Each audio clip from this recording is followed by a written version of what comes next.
Good morning, fellas. Welcome. Last week in February, almost to March. Um, and by golly, the days are getting a little bit longer. I'm feeling the warmth a little bit in the sun, and hey, we can be hopeful.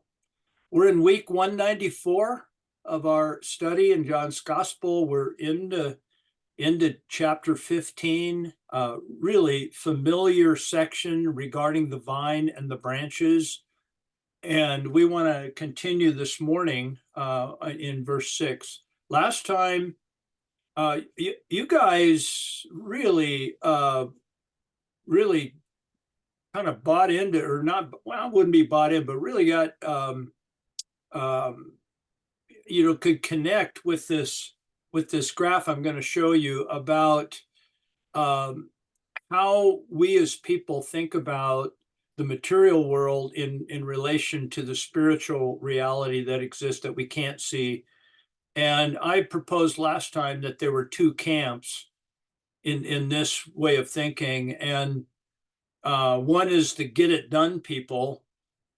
And one over on the other side is it's actually, here it is, it's already done. And I think by faith, Christian people, we we gravitate theologically and in our heads to it's already done. We believe it was done through Christ, but I think we struggle, and we're on a journey, a natural journey, to actually embrace that idea for my behavior. And I keep getting wound up into this whole thing of I got to do it. It's me and Jesus. Well, rather it's Jesus through me, as we've been talking about. So anyway, we had some really fun discussion about that last time. This week, we're going to go to chapter 15, verses 6 through 10. And if I could ask one of you guys to read that either off the screen or out of the Bible, out of your Bible's fine. Would somebody do that?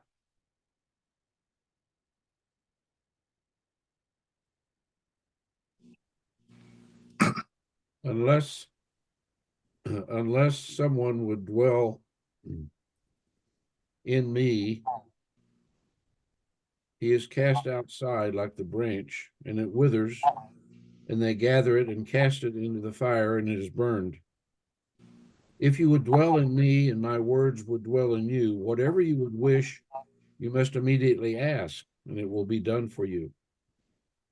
My Father is glorified in this, so that you would bear much fruit, and you will become my disciples. Just as the Father loved me and I loved you, you are dwelling in my love. If you would keep my commandments, you will dwell in my love, just as I have kept the commandments of my Father, and I dwell in his love. Thanks, Dave.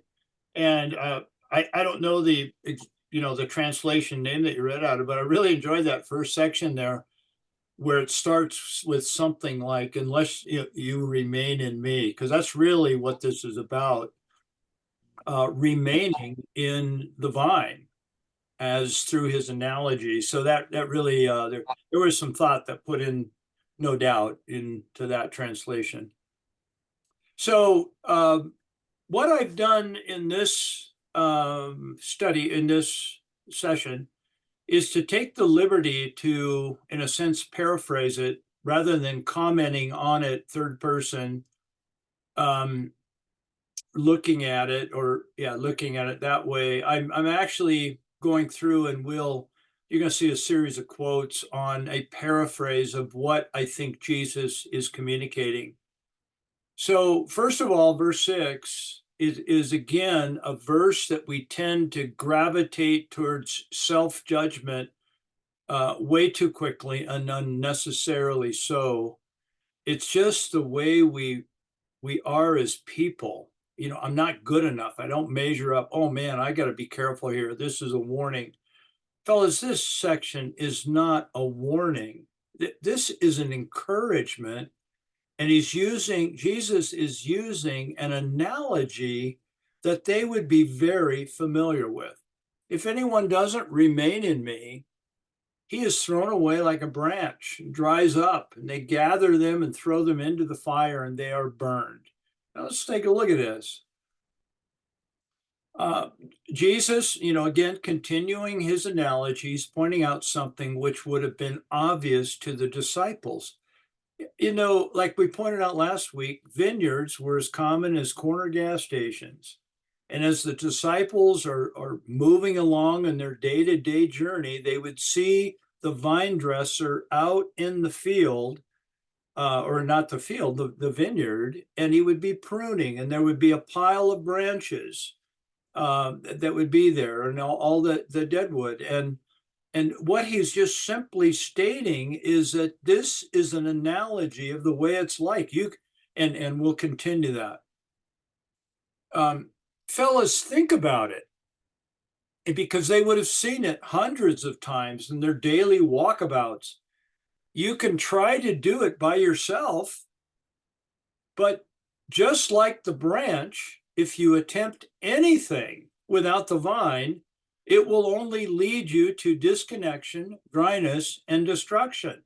There would be no one in that group that would be thinking about doing it alone, or getting the idea that the branch could do it alone. The branch cannot survive without the vine. And that is really the thrust of the point. It's obvious, fellas, just like the branch. Rather, you can remain within, and that's what Dave in your reading really brings that out through that translation. Rather, you can remain within what is already true of each of you. It's true because he has made it so. This leads to a flourishing and fruit-bearing life right here and right now. And fellas, it's your choice. Once again, it's not about you attempting to create a better you.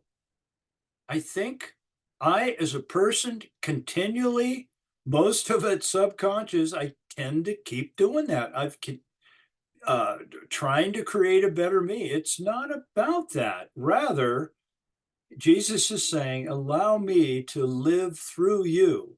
And this is where life truly exists. Go ahead, Dave. One of the things that I'm really struck here, and I'm going to go out on a limb and suggest that I've never done that before. No pun intended. Going to go out on this limb and suggest that all of us have been there. In my translation, it talks about the branch withers when you're not dwelling where you're supposed to. And I think all of us have gotten ourselves in a situation or a direction or a timeline where we suddenly realize that we're withering because we're not attached where we need to be. And we have to go back and correct that.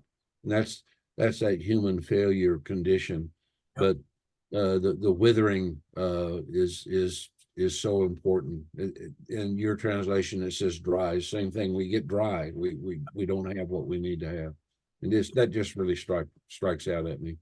I'm going to ask you a question in a minute. So if you could keep your microphone on. And again, Dave, there's not putting you on the spot, but I couldn't agree more. And just like the vine dresser in the connection point of the disciples, they would know that as soon as that branch is severed from that vine, it may be dead anyway, maybe, and that's why it's removed. But a withering process is going to begin, and it's a relatively slow. It looks green for a while. It's like our Christmas trees. Those of us who still buy a Christmas tree, we put sugar water in the base to keep it green as long as possible. But really, for all actuality, that Christmas tree is judged. It has a span of weeks, and then it withers and dies and is burned up. It's the same idea. So, Dave, I'd like to know, and I think we would like to know, and I think you're stating exactly where each of us have been. What is it like to wither? When does it come into your consciousness or awareness that you are withering?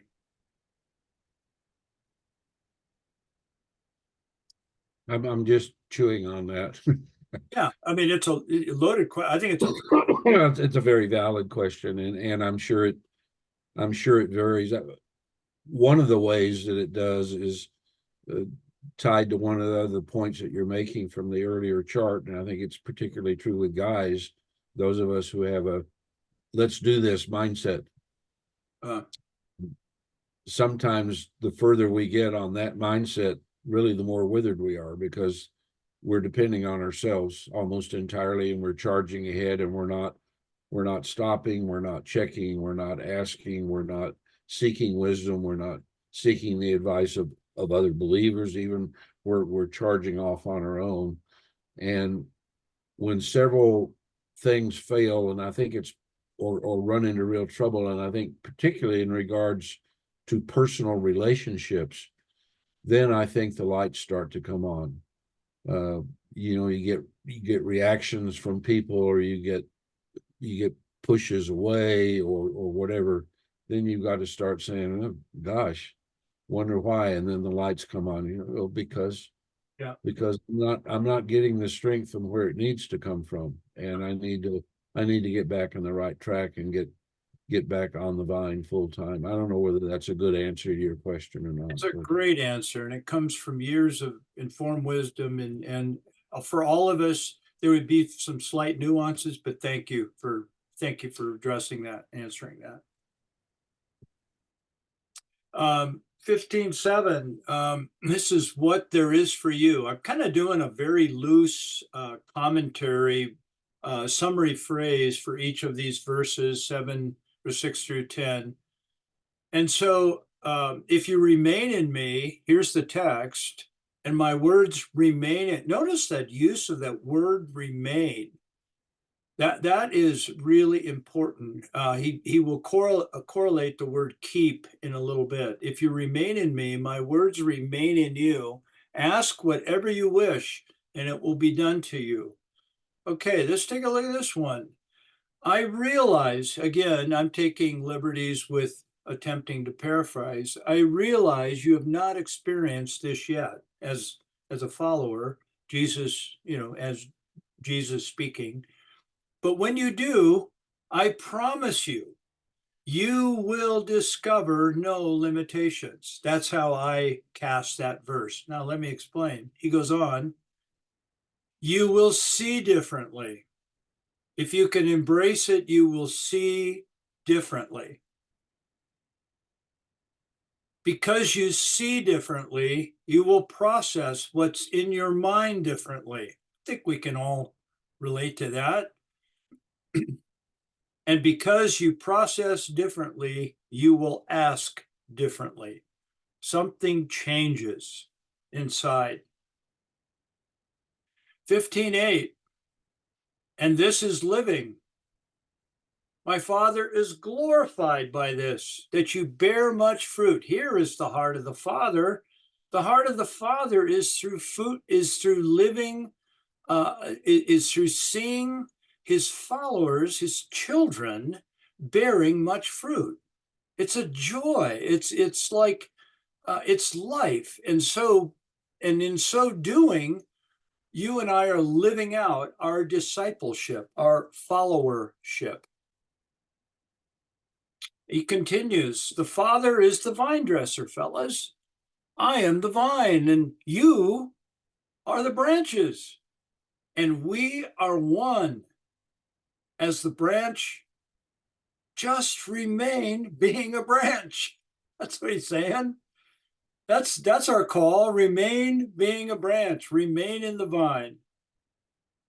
As you remain, you will receive my life, which will flow into you, just like the movement within a physical vine, the sap or the life flow that exists. I guess it's sap. I'm not a horticulturist, but this life flow will produce healthy results, which he calls fruit, through your fingertips. I think it's interesting. The branch is where the dynamic of the vine really comes forth. It's where the action is.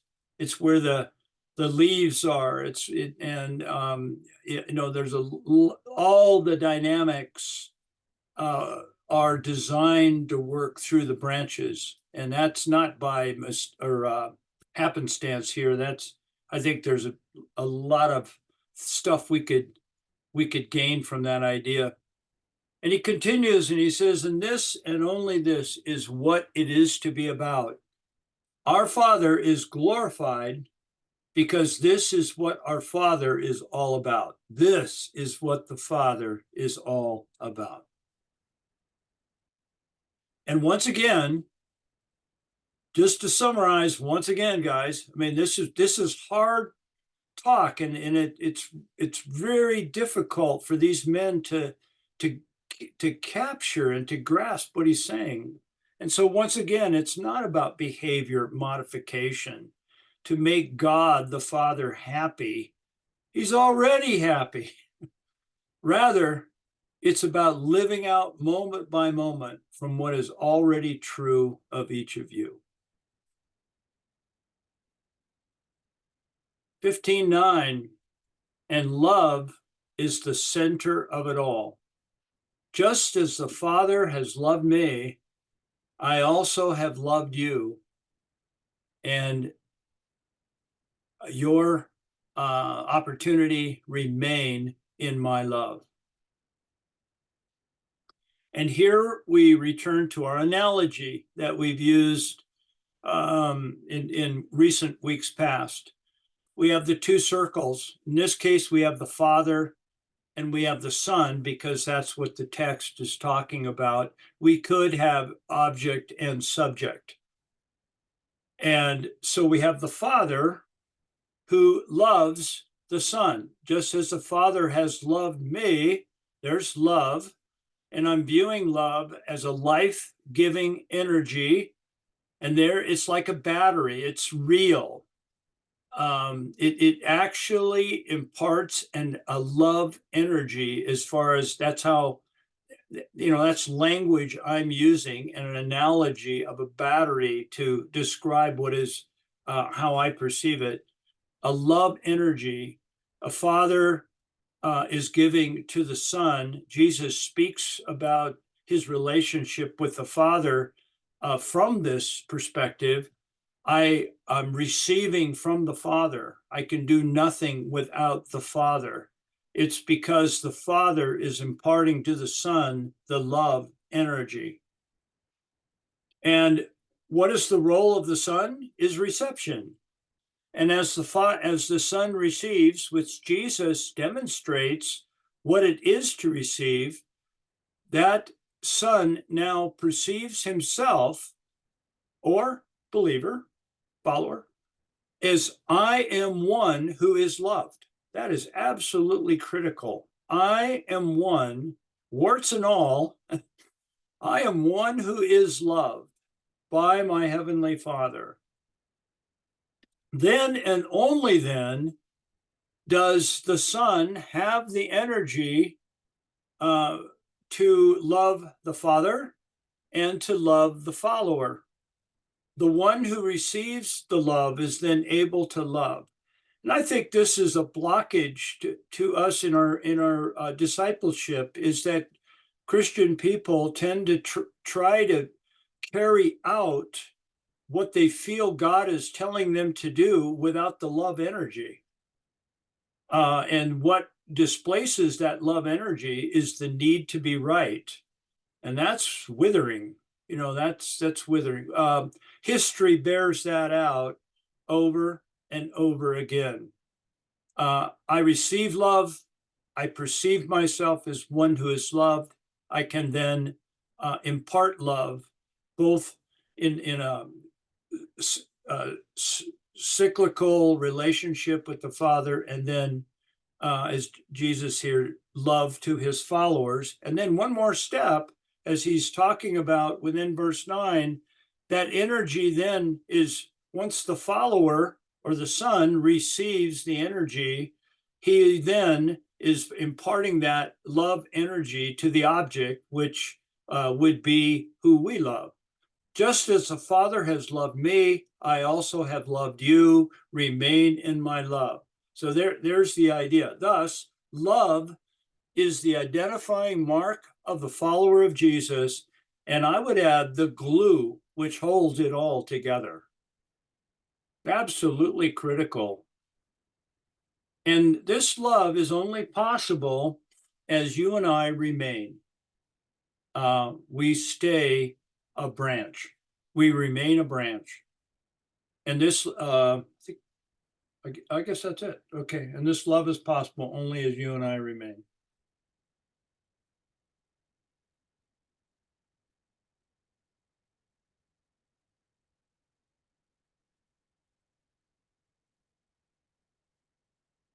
Bear with me. My slide, I think it locked up there for a minute, and now I got to go through it.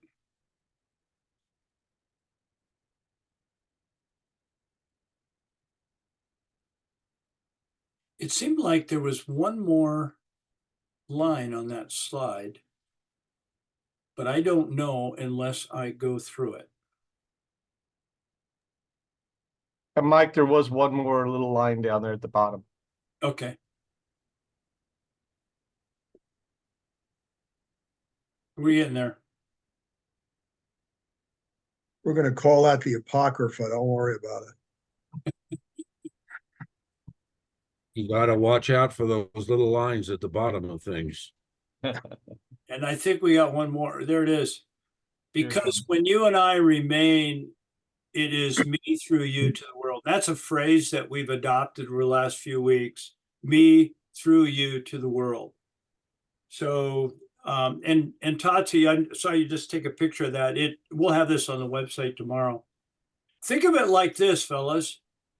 He says, if you keep my commandments, you will remain in my love, just as I have kept my Father's commandments and remain in his love. It's all the same, just like the last slide shows.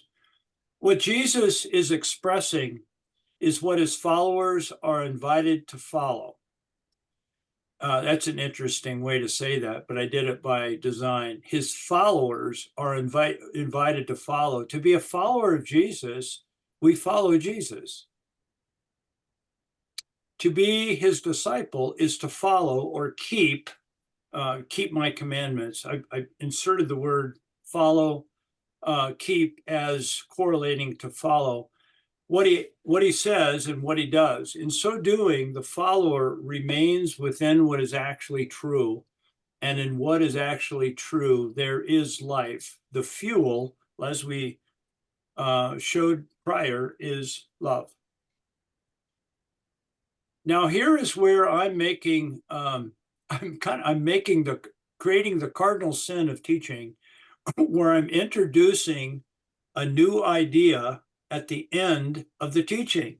I don't do that, but I'm doing it this time because it's a natural extrapolation, and I'm going to introduce an application of what we've been talking about. So it's not out of left field, but it's an entirely different way of applying how to remain in the vine. How to be led by the Spirit of God, how to be a disciple are the things that we're going to talk about. And so bear with me here. And you'll have this information on our website. The disciple remains through keeping. Okay. The disciple then keeps through listening. And that's where I'm starting. I am starting to take liberty into application of how do we apply this? How do we keep his commandments? And I think it comes through listening. We listen. And then listening by being attentive. If I'm going to listen, I need to know that I'm listening. I need to pay attention. There you go. So this is like a stepped process, and we can play around with it. The disciples remain attentive. Here is something I'd like us to ponder. By knowing our question. Oh, what are you talking about? Well, we'll talk about it a little bit more in just a minute. If well, no, I'll talk about it now. If you and I could approach each day during our time of quietness and meditation with say, Lord, what is my question for today? What am I seeking today? I think it would be a very interesting approach. Okay, all of us believe the idea that the Spirit is leading us. You know, we believe in a Holy Spirit who's leading us. But in my Christian experience, there hasn't been much talk about what that means. And so here is a way to maybe think about it. And the way to think about it is maybe start with my daily question. What is it I'm seeking today? Because if I have a question, that will tend to keep me more attentive. And if I'm more attentive, I can then listen. That's the reasoning. And then, well, what do I do with the question? I look for coincidence. Now that is way out of our wheelhouse. What are you talking about here? I think if we pay attention to if we believe we're being led by the Spirit of God through our day-to-day activity, coincidence could be something we need to pay attention to. You know, all of us have dealt with coincidence. All of us have had just a happenstance meeting or interaction on an airplane, or, you know, there's hundreds of thousands of examples where we run into a coincidence, and that coincidence it dramatically informs my next steps and direction. Yeah, Dave, go ahead. Can't help it. Some of you may recall, or some of you may have known Vince Huntsberger in years past here in Fort Collins. Beautiful Christian man, very humble in the biblical sense and meek. But he would immediately say here that what we're dealing with are not coincidences, they're Godcidences. There you go. He dialed exactly in that. I love that. God, I don't know how to pronounce it though. How do you say it? Godcidence. Godcidence. Okay, but that's exactly. I think his name is Vince. I didn't know Vince. Or Huntsberger's bookstore downtown. oh yeah. Okay. All right. Yeah, I do know that, but I didn't know the man. So paying attention to coincidence, and really taking them serious. So I think that is it on that. So we're gonna talk about that, and like this. I'm going to give you an example here recently in just a minute. So it looks like this. This is the prior slide in more of a boiled down way to look at it, where you have the words. You got remain is our opportunity, and that's through keeping to remain, then listening, and then being attentive and knowing our question. And then right here is where we pay attention to coincidence. So that's how I've formulated the ideas. And again, there's a lot here we can talk about and think about. And so this will be again on our website. So I want to give you an example. Just recently, I've been thinking about this here for a while, and again, in the vein of being led by the Spirit. Now, about 3 weeks ago, I was in Oregon with our daughter Stacy, and had a wonderful father-daughter weekend. Did some things around her place, and one day we went fishing to the Rogue River. And I have fished the Rogue River in the past. There's a place there's a big reservoir that's below Crater Lake and is part of the basin through the Rogue Valley. It's called Lost Creek Reservoir. And this section here is in the Cascades called the Holy Waters because it has some really nice fish. And I have fished not in this area. That's part of the story. And I'll try to move the story along, but this was really interesting to us. So I was fishing. Stacy said, "Where do you want to go?" And I said, "The Holy Water." And so we went up there. She drove and she did hiking while I fished in the morning, not here, but down below, and did okay. And then another spot that I had chosen, and this kind of thing. And it was getting near noon, and we're up in this area. And I started to feel myself, well, could we try one more? And, one more spot. She goes, I'm up for it, Dad. Let's go try this spot. But then all of a sudden I just said, no, it's getting to be noon. And I think we could use a break, the wisdom of Dad here. And I was able to put my own excitement aside and say, let's go drive down to Shady Cove, which, 20-30-20-minute drive down the valley and grab some lunch and just kind of call a timeout. And then we'll decide what to do this afternoon. So we're leaving the fishing area through my suggestion, and we go to Shady Cove. And of course, I don't know where to eat in Shady Cove. I said, "Do you know where to go?" She goes, "I know a cool little deli where we can get a great sandwich." So we pull into this little roadside place and walk in, and I noticed right away it's right next to the fly shop.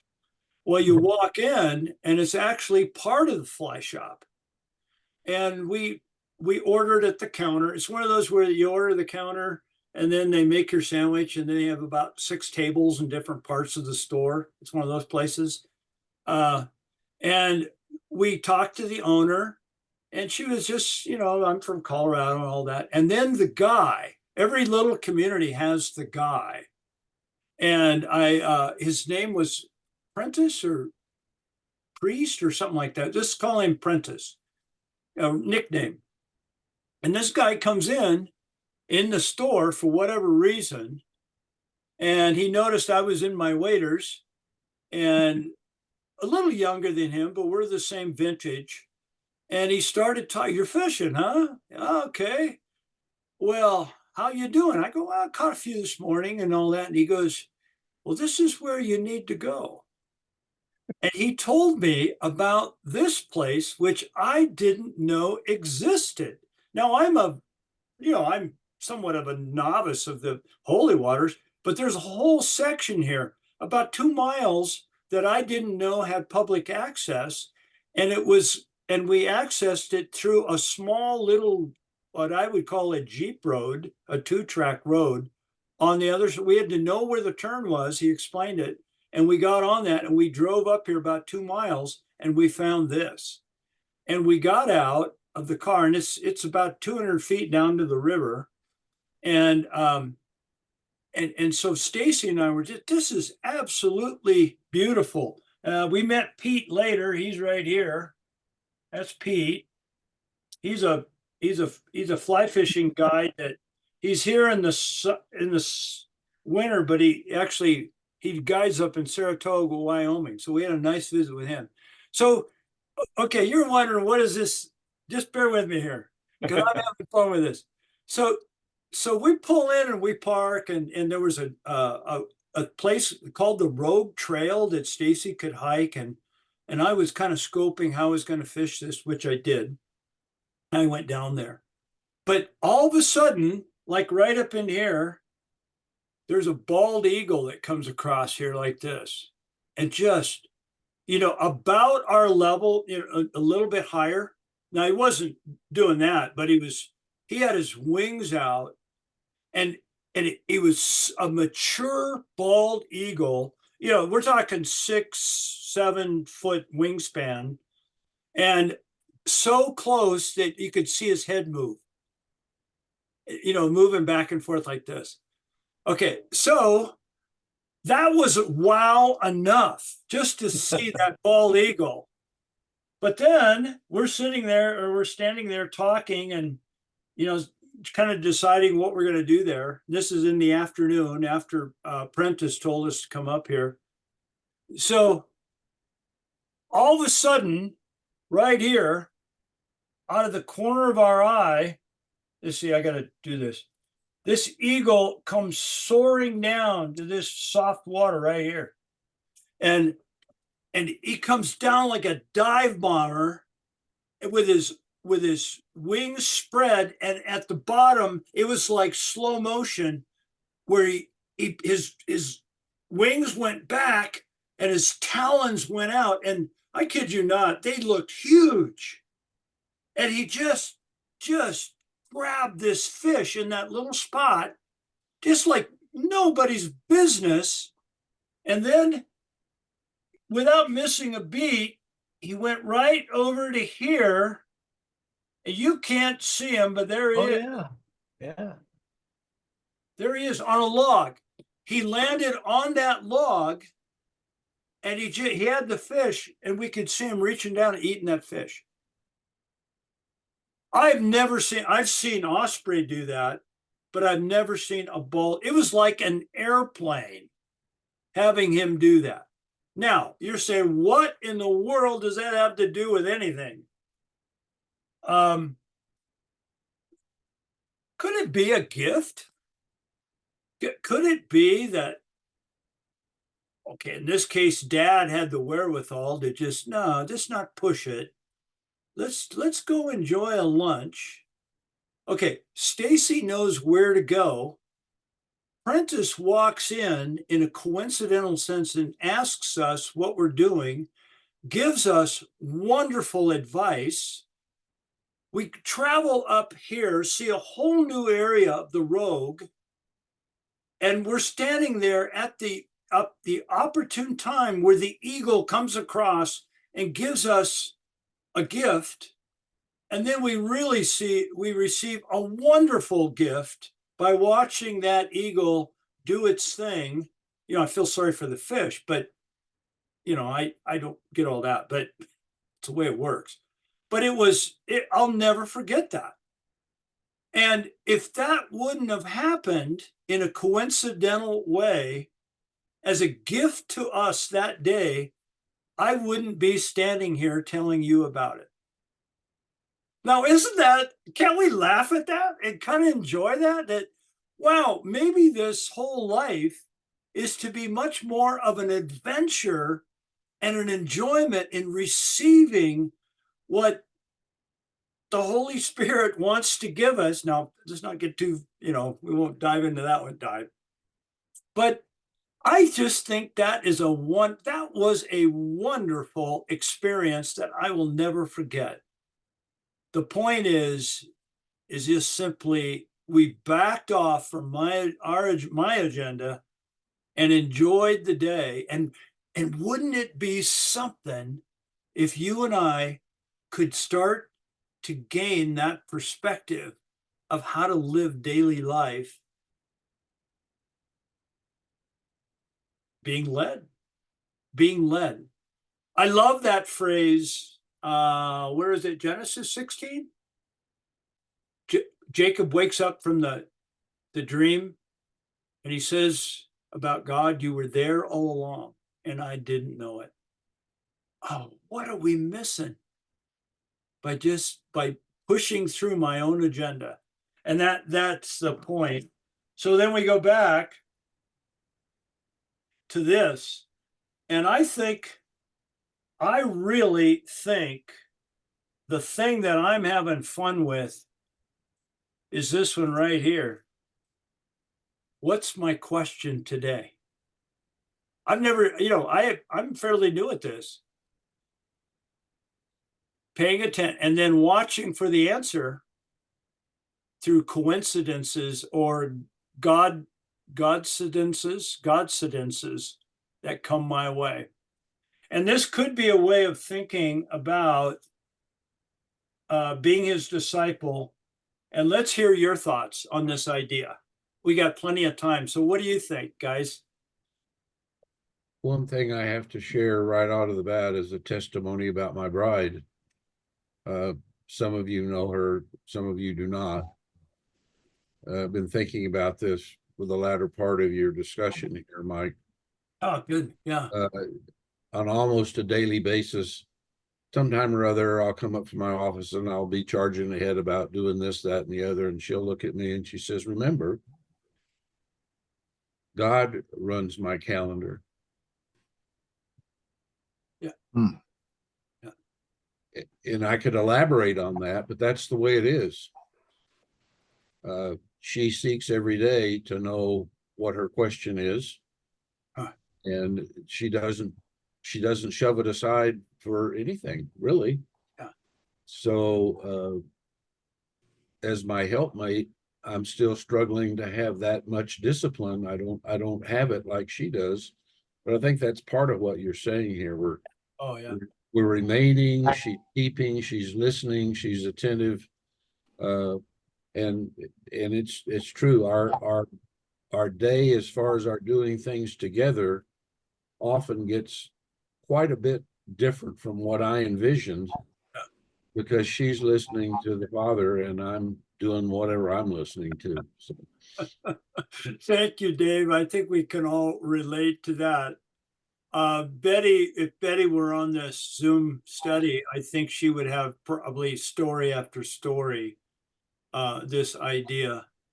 The thing that has really captured my interest as recently in this study is the idea, if I'm going to be spirit-led, I that whole idea of what is my daily question, and then taking coincidences seriously. It's kind of like in my radar that coincidences have to have a certain rating before I really embrace them. Well, maybe there's a lot more that I could listen to if I'm paying attention. If I'm paying attention, and a question helps me to pay attention. So thank you, Dave. Other thoughts? Yeah, Mike, having recently retired, as everybody knows, I used to have, get up and I'd have a big plan for the day. This is what I've got to get done. This is what my day looks like. Especially when I'm on the job, I knew exactly what my day looked like.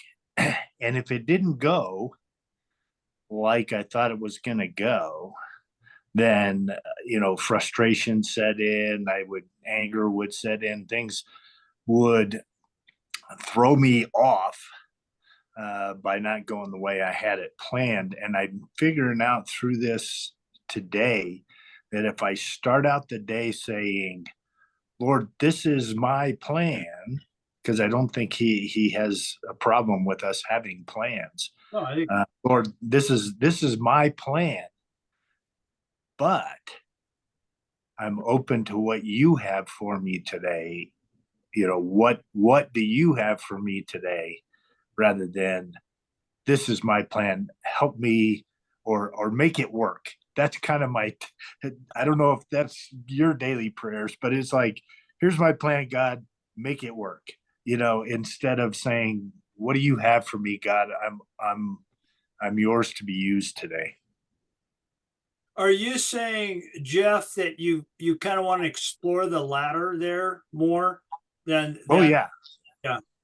I'm in left seat, God, or you are in right seat. Let's make it happen. Not that, but wow, let's where are you going to fly today, Jesus? Using the airline analogies there. So, well, let me give you an example of today. Today I have my pre-op appointment for my surgery on the 7th. And one of the things that knocked me out of the scheduled one before was that I had high blood pressure, and they wouldn't do it with high blood pressure. So my thought today is, Lord, you know what I'm going up there to do. Please make my blood pressure right so I can have this surgery. Well, if I look back on the circumstances or the coincidences of the last time I was supposed to have this, the day I was supposed to have it, I had to come down here where I am right now with my folks to minister to them. Mom was in the hospital. Dad's not moving great. He needed help. And over the last several weeks, when I would have been recovering from that surgery, I have been able to help out with mom and dad, drive them where they need to go, take them to their appointments, Yeah. do their shopping and help them with their new meds that they don't understand and stuff like that. And if God had not kind of intervened with that blood pressure issue, then that wouldn't have happened. I would be recovering from surgery right now. So what I think I'm seeing with this morning is, yes, Lord, this is my plan. I have to go up to this pre-op. I'd like my blood pressure to be to the point where I can get this done. But I'm willing to say, if that's not your plan, I'm with you. Well, thanks, Jeff. Yeah, thank you very much. That's great. Other comments? Yeah, John, you got your hand up. Yep. Yeah, so I have a question for you, but I had a good friend back east. He was a vice president at a computer company, but he was an AA guy. And the reason I tell you he was vice president, most of you guys probably think AA guys are derelicts or whatever, but most AA guys are like us. But anyway, he would always talk about God incidents. So that's how you say that, Mike, or that's how the AA gang says it. Oh. And they call them God incidences. Oh, God incident. I got So that. back east, most of us were born in a hurry. All of us are in a hurry. And had this one, friend that used to always talk about slow down and smell the roses. But, I spent most of my life just going from point A to B. And if you were going from point A to B, you were in a hurry. Yeah, so this idea of, remain, listen, and being attentive, it's all like slowing down.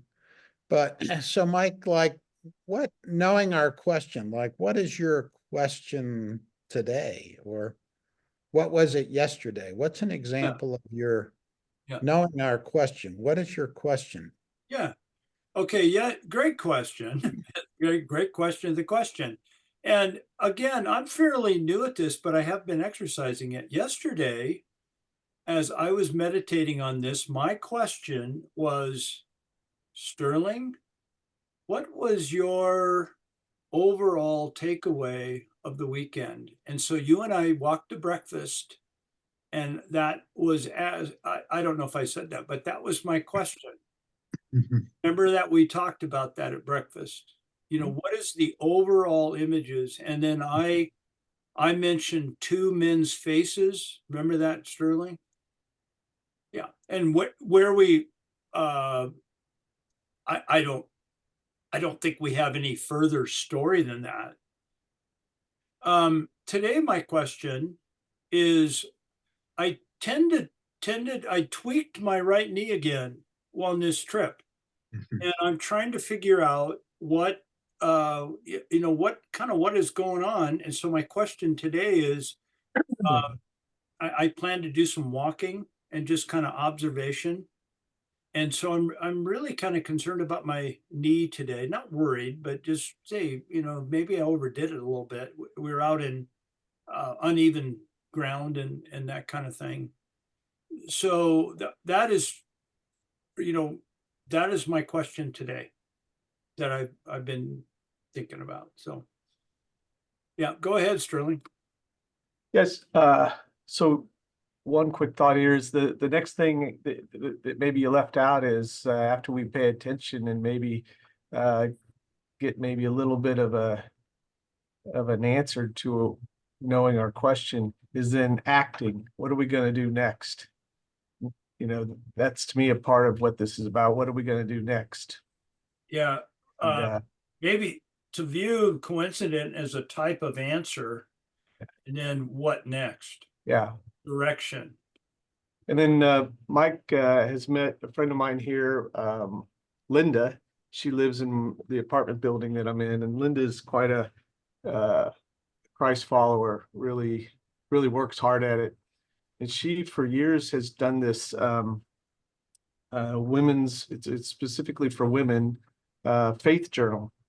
And it kind of takes you through how, these little questions. There's a men's version of it that of course she's given me that I haven't done a good job of using, but Linda's got like years of these journals, and now she's able to say, and what I think this does is it takes her through this, and it causes her to think about her question, because she's been able to now, she's saying, I can go back in my journal and I can see where, what I was trying to, know is my question and pay attention, and what she was praying about, that a lot of times those prayers were answered for her.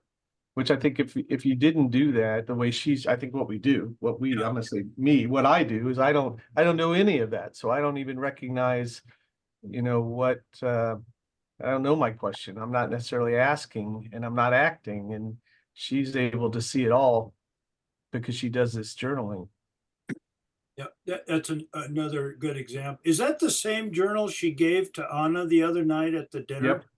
All right. Yeah, it's kind of cool how that it's this idea. It just represented a different way, and it's kind of designed to make you think through this stuff.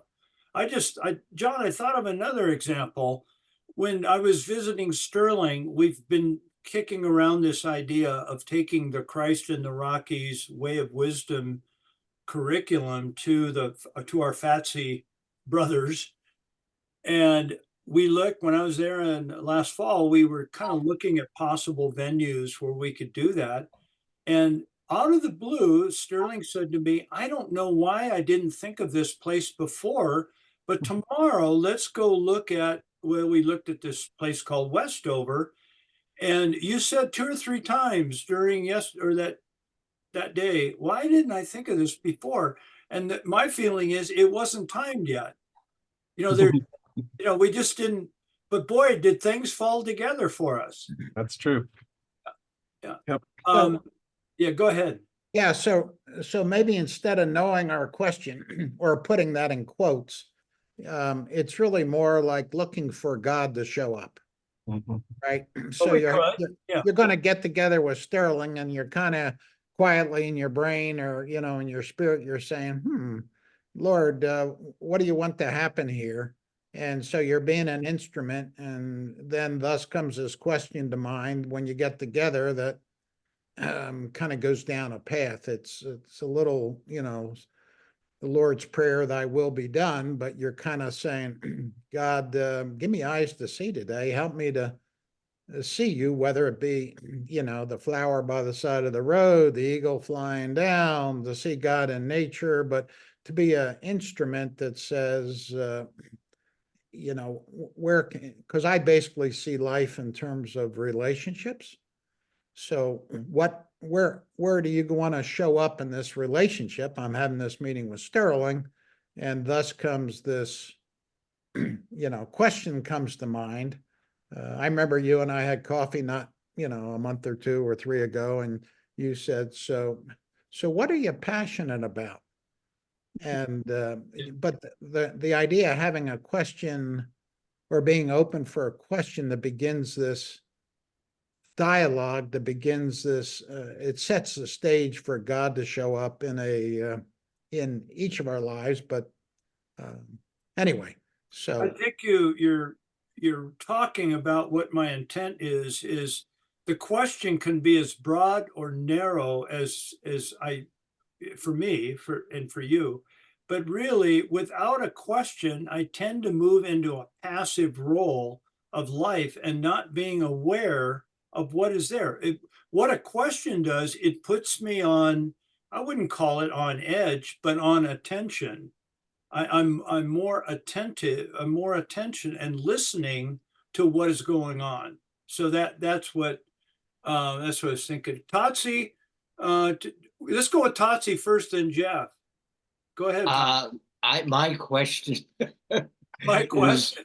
My question is my wife's question. She asked me, what's Mike's book about? So could you give us I must have missed it when you explained what your book was about because I couldn't answer her question. Could Well- you answer a question? Yeah, I mean, were you on the call? We're gonna meet at the Moot House next week and I'll give you Yeah. the book. Yeah. But the short answer is the book is about the unconditional love of God. Oh, okay. Great. That is what this book is about. Yeah. All right, great. Thank you. So Jeff, Yeah, Mike, I was, as I was looking at this again over the passage, in verse 7, it says, if you remain in me and my words remain in you. I thought of my question should be every day is, what do you, Lord, want to say to me through your word or your words? So, I can't remain I can't have his words remain in me if I'm not in his word and asking, what are you saying to me? I agreed, and I think that's a great idea. The thing that I would want us to know is that it transcends my daily time in the Bible, but it's actually that is the preparation time for going out and living life, and then Lord, speak to me through, yes, the Bible. Lord, speak to me through the people that I come in contact. Lord, speak to me through this wonderful place that you have created. Yeah. I think it's my thinking, Jeff, is just becoming much larger in the sense of more comprehensive of how that can occur. So Jeff, I know you also do the Daily Bread and you talk about coincidences. I can't tell you how many times where I've done the Daily Bread and it's brought up Yeah, there you go. exactly what I'm, what should be addressed in my life kind of a thing. that's So, a good example. Yeah. Yeah. And you go away scratching your head, and like you and I go away scratching our head like it's a unique, and I'm like a unique incident. And I'm just thinking, can we, as followers of Jesus, begin to think along these terms and really engage in a lot more that's there before us if we could be awake to what is there? That's the point. Perhaps, We want to kick ourselves. It's not about, it takes what it takes. But I think, wow, what an opportunity. Go ahead, Dave. You had a thought. perhaps at times, instead of scratching our heads, we should fall to our knees. Yeah, there you go. Yeah. C.S. Lewis, Mike I'm would on say, holy ground. C.S. Lewis would say, all men find what they truly seek. So if we're not looking for anything, that's what we find during the day, right? You got Yeah. it. Sterling, we're going to end with this. It's 8 o'clock. So, but Yeah, just real quick, I looked up the journal that I mentioned, and there's two versions, a men's and a women's, but it's called the Prayer Map for men, the Prayer Map for women, yeah. and they're $8 on Amazon. Oh, good. Thanks, Sterling. Well, fellas, another really good discussion. Thank you all. And next week we will tentatively look to meeting at the Moot. Sterling, I'll noodle how we can zoom you in. I'll just watch it after the fact. I appreciate you trying, but just focus on what you're doing there locally. Okay. Yeah, I will record it. So that's Yeah. good. Okay. But then again, fellas, will verify through Steve's email within a couple of days. So have a good week, fellas. And Jeff, we'll have Oh, yeah. another time before your surgery, but we'll be thinking of you. And of course, we're thinking of Bill today too. So All right. Have a good day. bye, fellas. See Thanks, you guys. now.